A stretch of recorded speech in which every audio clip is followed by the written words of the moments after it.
Hai, selamat pagi. Narasi pagi kembali menyapa masih denganku, Selvina Suryaningsih. Jelang weekend yang sudah menunggu, yuk kita update informasi dulu. Di narasi pagi kali ini kita akan simak lagi nih update gempa Cianjur, di mana Presiden Jokowi kembali mengunjungi lokasi terdampak. Kemudian ada kabar dari penyesuaian tarif BPJS Kesehatan, dan juga Anwar Ibrahim yang resmi ditunjuk jadi Perdana Menteri Malaysia. Terakhir ada adiknya Kim Jong-un nih, yang bilang pemerintah Korsel idiot dan kayak anjing. Serem amat ya, ada apa nih? Yuk langsung aja kita bahas lebih lengkap. Proses evakuasi korban gempa Cianjur masih terus berlangsung. Selain itu, Presiden Jokowi kembali mengunjungi lokasi terdampak gempa. Dalam kunjungan kedua kalinya meninjau gempa Cianjur, Presiden Jokowi meninjau lokasi epicentrum gempa, yakni di Desa Cijedil, Kecamatan Cugenang pada Kamis 24 November 2022 kemarin. Dalam kesempatan itu, Presiden RI menegaskan proses evakuasi korban adalah prioritas.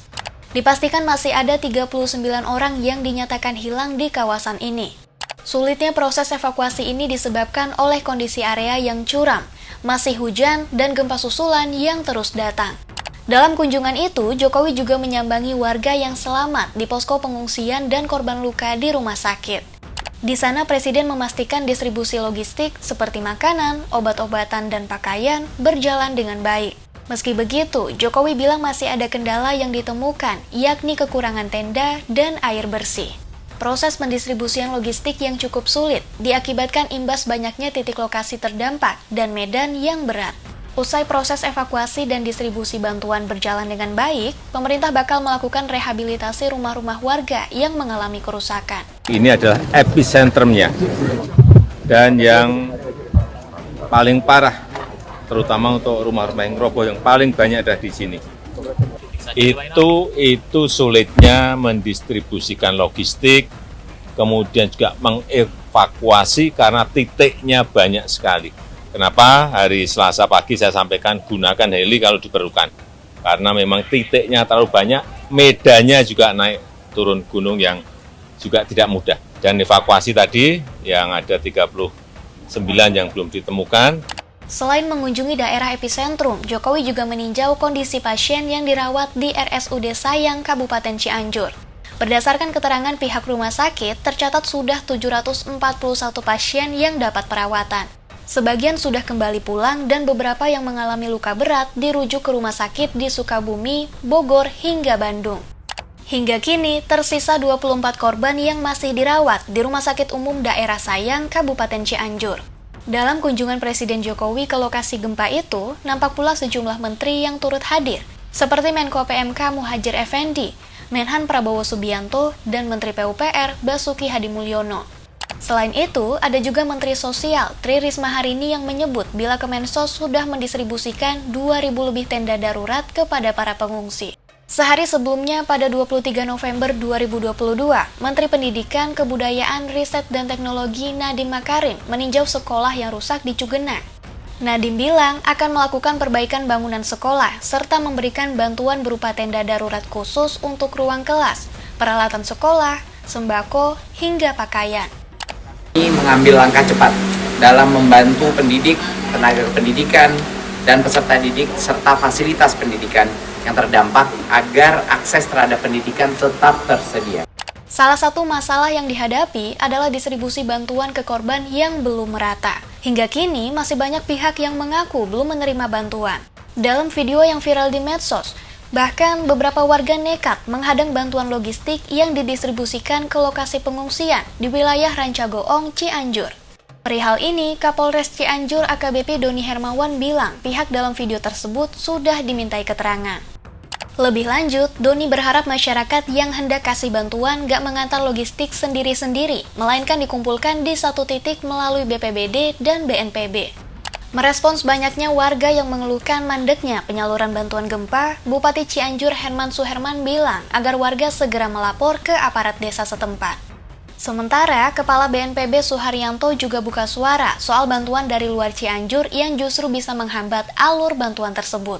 Ini saya juga menghimbau sekali lagi kepada masyarakat yang tidak berkepentingan, tidak terdampak bencana sebagai korban, mungkin tinggalnya di Kabupaten Cianjur, di Kabupaten Bogor, di luar Kabupaten Cianjur ya, Kabupaten Sukabumi misalnya, ya kalau datang ke daerah bencana dengan tujuan membantu silahkan, dan lebih baik membantunya secara terpusat melalui posko utama, jangan sendiri-sendiri ke tempat lokasi.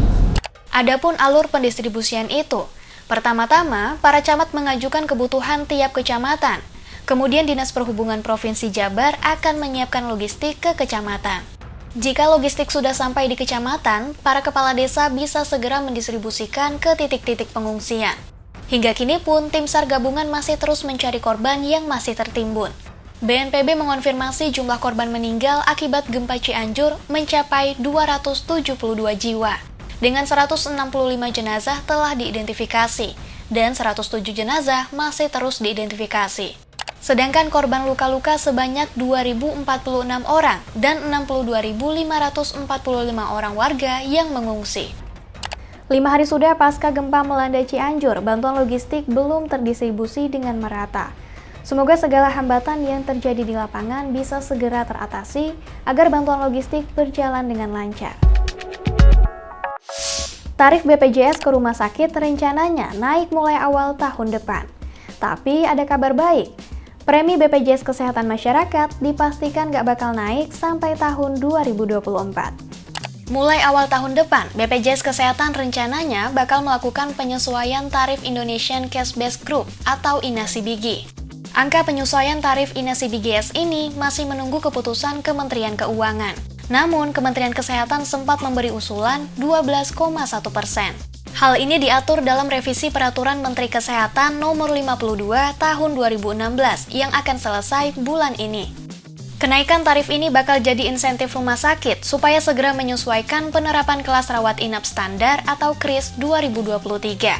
Seiring dengan kenaikan tarif itu, pendapatan rumah sakit juga ikut naik. Harapannya untuk menunjang perbaikan layanan kesehatan melalui KRIS. Menteri Kesehatan Budi Gunadi Sadikin mengatakan, sejak 2016 belum pernah ada penyesuaian tarif INASIBGS. Penyesuaian ini juga dilakukan dengan mempertimbangkan harga-harga kebutuhan yang saat ini sudah sangat berubah sejak 2016. Meski iuran BPJS masyarakat tidak ikut naik, BPJS dipastikan enggak bakal defisit. Budi memastikan dampaknya terhadap iuran BPJS bulanan tidak akan langsung. Ia menyebut kenaikan premi adalah sesuatu yang wajar dan pasti terjadi. Tapi kenaikan itu diperkirakan baru akan menyusul di tahun 2025. INASIBGS ini naiknya sudah dihitung oleh teman-teman aktuaris gitu ya, dari BPJS, dari kami dan dari Kementerian Keuangan, harusnya masih cukup bisa di-cover oleh kondisi keuangan BPJS sekarang sampai 2025 tanpa adanya kenaikan iuran premi. Menanggapi hal ini, Kepala Staf Kepresidenan Muldoko meminta agar BPJS jangan sampai defisit. Kondisi itu harus diantisipasi, mengingat BPJS pernah tekor sebelumnya. Muldoko menyampaikan, Presiden meminta rumah sakit mitra BPJS membelanjakan anggarannya dengan membeli alat kesehatan dalam negeri. Berdasarkan pemantauan tim lapangan kantor staf Presiden, serapan belanja rumah sakit swasta terhadap alat kesehatan dalam negeri masih minim. Apalagi 66% mitra BPJS adalah rumah sakit swasta. Sementara itu, Budi Gunadi Sadikin sempat menyinggung orang kaya yang biaya pengobatannya ditanggung BPJS. Tidak hanya kaya, Budi mengklaim selama ini BPJS Kesehatan menanggung pengobatan konglomerat. Hal ini dapat dilihat dari besar pengeluaran kartu kredit dan biaya listrik rumah yang dapat diperiksa melalui NIK yang terdaftar. Meski tidak melanggar aturan, anggaran BPJS Kesehatan jadi harus terpakai untuk menanggung biaya pengobatan orang yang tidak tepat. Sebagai solusi, Budi ingin mengombinasikan BPJS Kesehatan dengan asuransi swasta. Harapannya, biaya yang dikeluarkan negara benar-benar untuk menanggung pengobatan orang miskin. Kita harus mengkombinasikan antara asuransi swasta dengan asuransi BPJS. Itu yang sekarang Permenkesnya mudah-mudahan juga kita keluarkan segera, yang namanya coordination of benefit. Jadi antara asuransi swasta dengan asuransi BPJS bisa dikombinasikan pembayarannya maupun perhitungannya, jadi di mata si kliennya itu transparan saja. dia sekali bayar, nanti urusan sama rumah sakitnya bisa selesai. Nah, mudah-mudahan dengan demikian kita tidak mengurangi layanan ke masyarakat, tapi kita mendudukan secara adil uang yang dikeluarkan negara itu benar-benar untuk masyarakat yang miskin, bukan masyarakat yang kaya. Wah, semoga dengan kebijakan baru ini bakal bikin pemerataan akses kesehatan yang lebih merata ya. Setelah mengalami kebuntuan dalam pemilu, akhirnya Malaysia punya Perdana Menteri baru nih. Anwar Ibrahim ditunjuk oleh Raja Malaysia sebagai Perdana Menteri yang baru. Dengan sesungguhnya bersumpah bahwa saya akan dengan jujur menunaikan kewajipan-kewajipan jawatan itu dengan segala daya upaya saya, bahwa saya akan menumpahkan taat setia yang sebenar kepada Malaysia dan akan memelihara, melindungi, dan mempertahankan perlembagaannya. Anwar Ibrahim resmi dilantik sebagai Perdana Menteri setelah mengucapkan sumpah di Istana Negara pada 24 November 2022 kemarin. Pelantikan ini pun menandai akhir drama pelik pemilu Malaysia yang menyedot perhatian publik sejak beberapa hari terakhir. Raja Malaysia, Al-Sultan Abdullah Riayatuddin Al-Mustafa Billah Shah, menyetujui pengangkatan Anwar Ibrahim sebagai Menteri Malaysia ke-10. Hal ini diungkapkan oleh pengawas rumah tangga kerajaan Datuk Ahmad Fadil Samsudin. Keputusan mengangkat Anwar ini dilakukan setelah Raja Abdullah mengadakan pertemuan khusus dengan para raja dari 9 negara bagian Malaysia. Soalnya dalam pemilu yang diselenggarakan pada Sabtu 19 November 2022 lalu itu menghadapi jalan buntu, di mana nggak ada koalisi yang bisa merebut suara mayoritas yang harus berjumlah 112 kursi untuk membentuk pemerintahan. Koalisi pimpinan Anwar, Pakatan Harapan memang meraih suara terbanyak dalam pemilu dengan 82 kursi di parlemen. Sementara koalisi rival yang dipimpin oleh mantan Perdana Menteri Muhyiddin Yassin dari Koalisi Perikatan Nasional hanya raup 73 kursi parlemen. Sedangkan Barisan Nasional yang berkuasa merosot ke peringkat 3 dengan 30 kursi parlemen. Adapun mantan Perdana Menteri Mahathir Mohamad yang mencalonkan diri lewat partai yang dipimpinnya Pejuang Tanah Air enggak dapat kursi di parlemen. Ini pun menandai kekalahan elektoral pertama Mahathir dalam lebih dari setengah abad. Sebelumnya, Mahathir adalah pemegang rekor dunia Guinness World Record sebagai Perdana Menteri tertua di dunia dengan usia 97 tahun. Sebelumnya, di tengah kebuntuan akan calon pemimpin pemerintahan di negeri jiran itu, Raja Al-Sultan Abdullah kasih tenggat waktu nih untuk kedua kubu, yakni Pakatan Harapan dan Koalisi Perikatan Nasional, untuk membentuk mayoritas dan menyerahkan nama calon Perdana Menteri sampai Senin 21 November 2022. Karena kedua koalisi nggak ada yang bisa meraup suara mayoritas sederhana, Raja Abdullah memperpanjang waktu sampai Selasa 22 November 2022. Tapi hasilnya tetap nihil. Raja Abdullah pun akhirnya memanggil Anwar dan Muhyiddin ke istana untuk memutuskan siapa yang bakal jadi PM. Dalam pertemuan itu, Raja mendesak agar keduanya sama-sama membentuk pemerintahan baru. Tapi Muhyiddin menolak usulan Raja. Pasca terpilihnya Anwar sebagai Perdana Menteri terpilih Malaysia, dirinya menegaskan akan bekerja penuh tanggung jawab sesuai dengan kehendak rakyat Malaysia.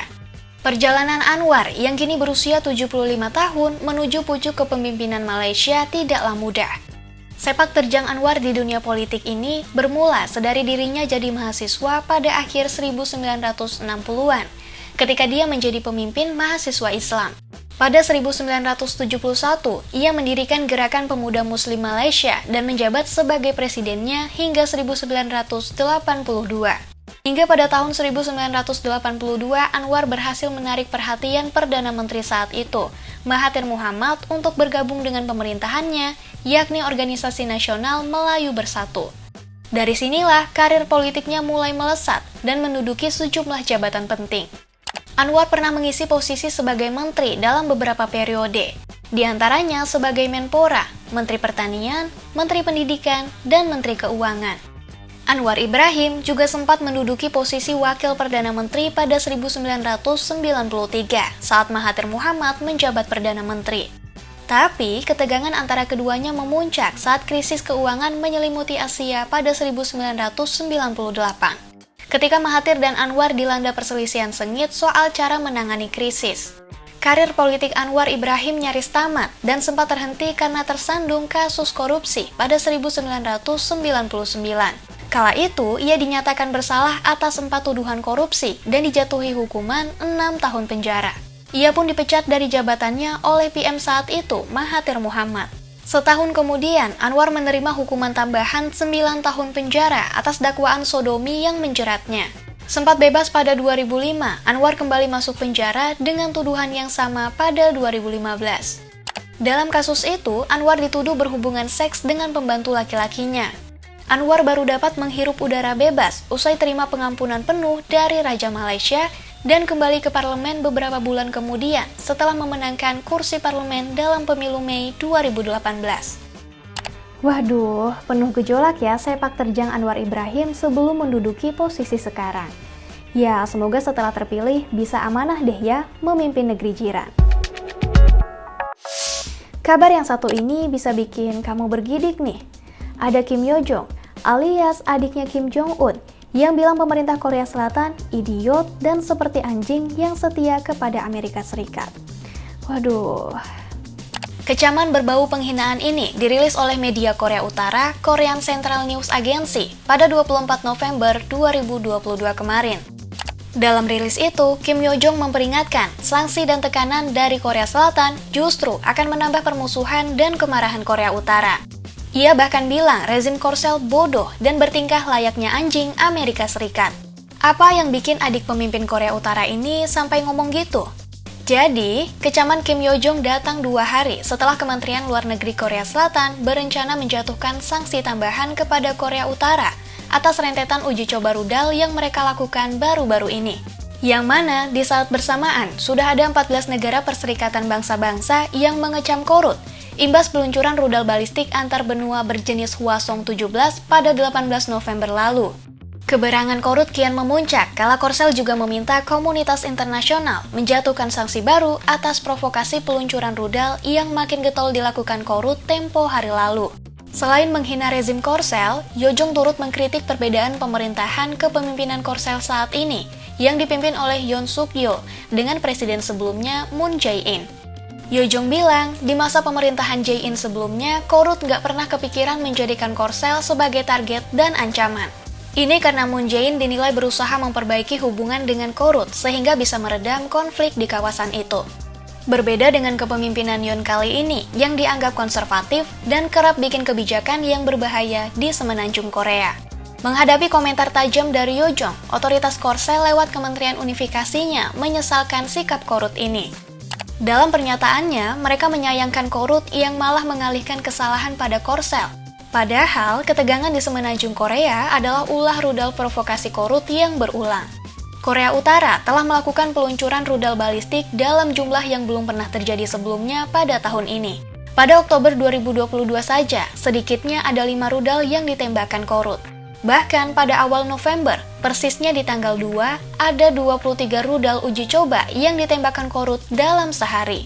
Situasi ini bikin Amerika mendesak PBB untuk meminta pertanggungjawaban Korut. Namun, lagi-lagi, dorongan ini ditanggapi sinis oleh Korut yang malah bilang Amerika seperti anjing menggonggong yang ketakutan. Korea Utara memang terkenal dengan serangan pribadinya yang kasar terhadap para pemimpin Korea Selatan dan AS. Mereka pernah menyebut Presiden Korea Selatan sebelumnya, Im Yong-baek dan Park Geun-hye, masing-masing sebagai tikus dan pelacur. Ada pula mantan Presiden AS Donald Trump yang disebut sebagai orang bodoh Amerika yang gila. Pada Maret 2021, ketika Moon Jae-in masih menjabat, Kim Yo Jong memanggilnya burung beo yang dibesarkan oleh Amerika. Nah, sepanjang Oktober 2022, Korea Selatan sendiri telah memberlakukan sanksi terhadap 15 warga Korea Utara dan 16 organisasi yang diduga terlibat dalam kegiatan terlarang untuk membiayai program senjata nuklir dan rudal Korea Utara. Ini adalah sanksi sepihak pertama negeri gingseng terhadap Korut dalam 5 tahun terakhir. Haduh, ini sih memang betul-betul menyeramkan ya. Jangan sampai aksi menghina ini nantinya malah menjadi provokasi baru buat saling serang. Amit-amit deh ya. Narasi pagi sampai sini dulu ya. Kita jumpa lagi Senin pekan depan. Tentunya setiap jam 8 pagi, live di Instagram Narasi Newsroom dan Mata Najwa. Selalu waspada, jaga kesehatan, dan banyak-banyak bahagia. See ya!